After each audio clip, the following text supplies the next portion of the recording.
Alright, so this is the Sixlets math graph for the day, and we're just taking this information and putting it onto the graph.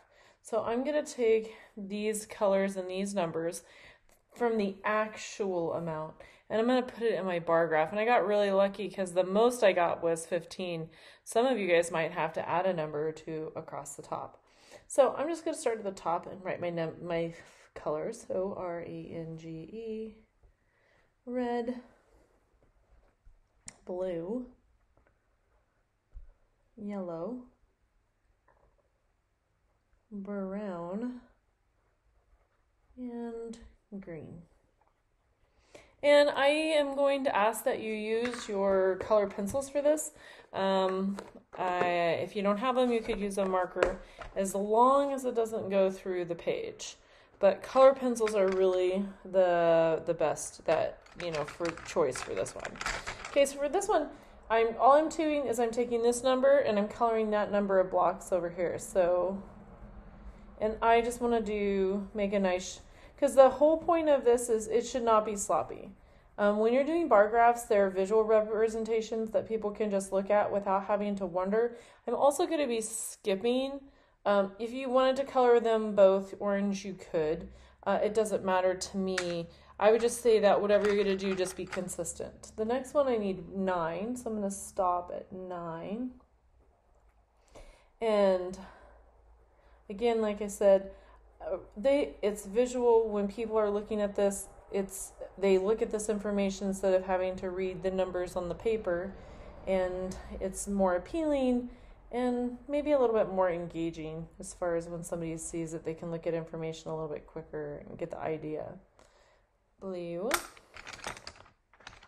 And make sure that your colors match your actual colors. So this one would be 11.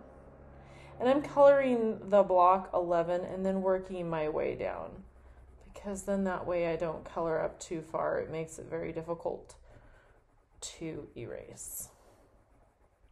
So you'll do this for yours. Again, the colors don't have to match exactly, just the idea that they're in the same ballpark as the colors. So yellow is 12.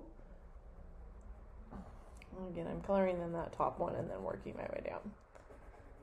It's funny, I didn't get any repeating numbers.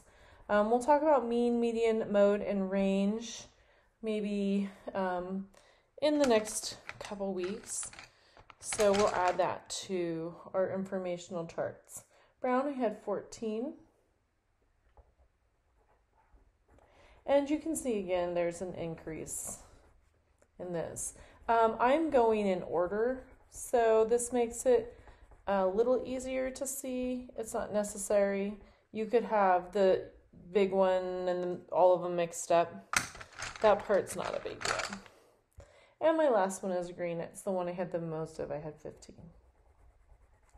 So when I'm done with this, I'm going to score myself. I'm getting, it says what my score is on the front of my paper, and I'll show you that.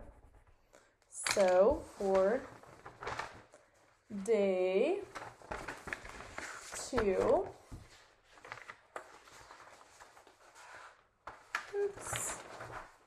for math. Okay, we did the minute. I got 10 out of 10, which is 100%. And then it says 2 points for every color. And so I got all my colors and my information. So basically you get 1 for the word and 1 for the color, and making sure that they match up. So I got 12 out of 12. So I'm done with my work for today for math.